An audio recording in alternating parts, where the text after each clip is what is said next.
जय श्री राम।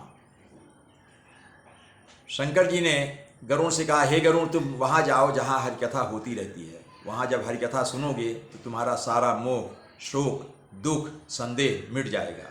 आगे सुनिए शंकर जी क्या कहते हैं। मिले न रघुपति अनुरागा, किए जोग तप ज्ञान विरागा, उत्तर दिश सुंदर गिर नीला, तारा का कभुसुंडी सुशीला।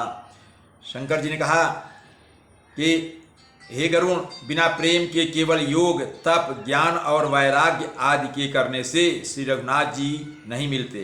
अतएव तुम सत्संग के लिए वहाँ जाओ जहाँ उत्तर दिशा में एक सुंदर नील पर्वत है। वहाँ परम सुशील काकभूषुंड जी रहते हैं। राम भगति पथ परम प्रवीणा, ज्ञानी गुणगृह बहुकालीना, राम कथा सो कहा निरंतर, सादर सुनहि विविध विहंगवर। हे गरुण, वे काकभूषुंड जी राम भक्ति के मार्ग में परम प्रवीण हैं, ज्ञानी हैं, गुणों के धाम हैं और बहुत काल के हैं, बहुत समय के हैं। वे निरंतर श्री रामचंद्र की कथा कहते रहते हैं, जिसे भांति भांति के श्रेष्ठ पक्षी आदर सहित वहाँ सुनते रहते हैं। जाय सुनऊ तहाँ हरिगुण भूरी, होई मोह जनित दुख दूरी, मैं जब ते ही सब कहा बुझाई, चले हरसि मम पद सिरुनाई। हे गरुण, वहाँ जाकर श्री हरि के गुण समूहों को सुनो। उनके सुनने से मोह से उत्पन्न तुम्हारा दुख दूर हो जाएगा।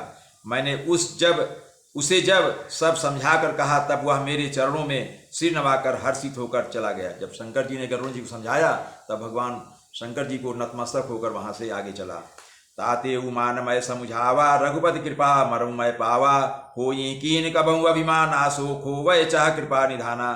शंकर जी कहते हैं, हे उमा, मैंने उसको इसीलिए नहीं समझाया कि मैं श्री रघुनाथ जी की कृपा से उसका मर्म अर्थात उसका भेद पा गया था।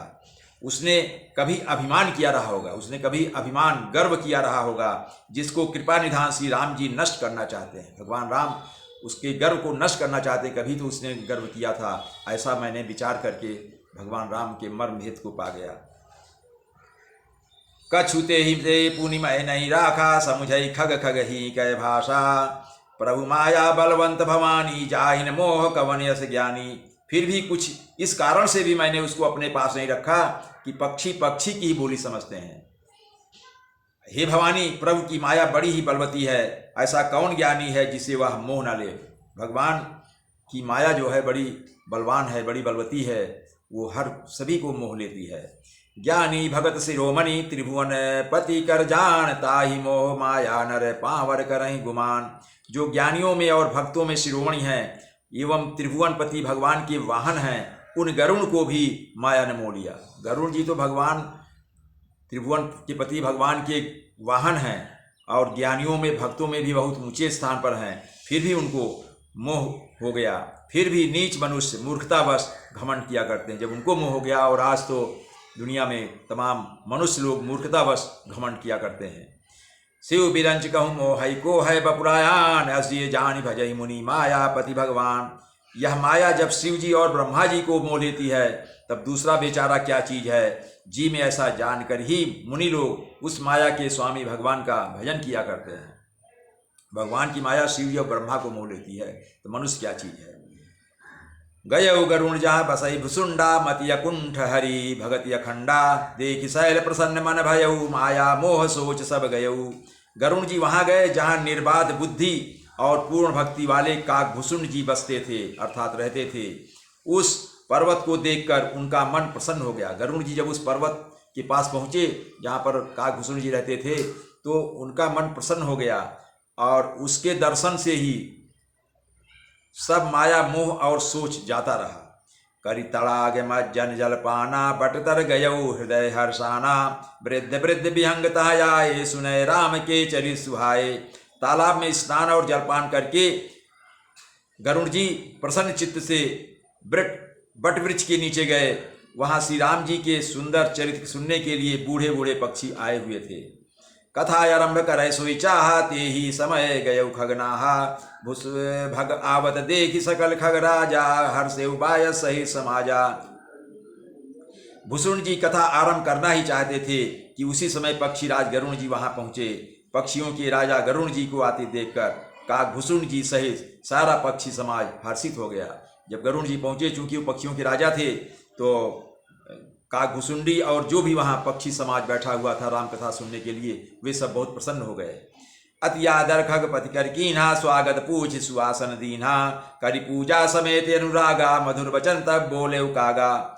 उन्होंने पक्षी राज गरुड़ जी का बहुत ही आदर सत्कार किया और कुशल पूछकर बैठने के लिए सुंदर आसन दिया। फिर प्रेम सहित पूजा करके काकभुसुंड जी मधुर वचन बोले। क्या बोलते हैं काकभुसुंड जी? नाथ कृतारथ भयउ मैं, तव दर्शन खगराज, आय सुदेव सो करो अब, प्रभु आयऊ के ही काय। काकभुसुंड जी बोलते हैं, हे नाथ, हे गरुड़ जी, हे पक्षियों के राजा, आपके दर्शन से मैं कृतार्थ हो गया। आप जो आज्ञा दे मैं अब वही करूं। हे प्रभु, आप किस कार्य के लिए यहाँ आए हैं, बताइए। सदा कृतारथ रूप तुम्हें, कह मृदु बचन खगेश, जही कह स्तुति सादर, निज मुख कीनी महेश। पक्षी राज गरुड़ जी ने कोमल वचन कहे। जब काकभुसुंड ने पूछा तो पक्षी राज ने कोमल वचन में अपना उत्तर दिया।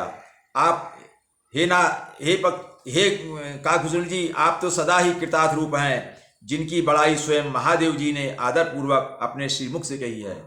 अर्थात आशय यह है कि गरुड़ जी कह रहे हैं, हे काकभुसुंड जी, आप तो सदा ही कृतार्थ रूप हैं, आप सबको कृतार्थ करते रहते हैं। हम सभी तो कृतज्ञ हैं आपके सब पर, आप सबको राम कथा सुनाते रहते हैं, जिनकी बड़ाई स्वयं और आपकी बड़ाई महादेव जी ने अपने श्रीमुख से हमें बताई है कि उनके पास जाइए और आपके संदेह का निवारण होगा, ऐसा उन्होंने कहा है। जय श्री राम।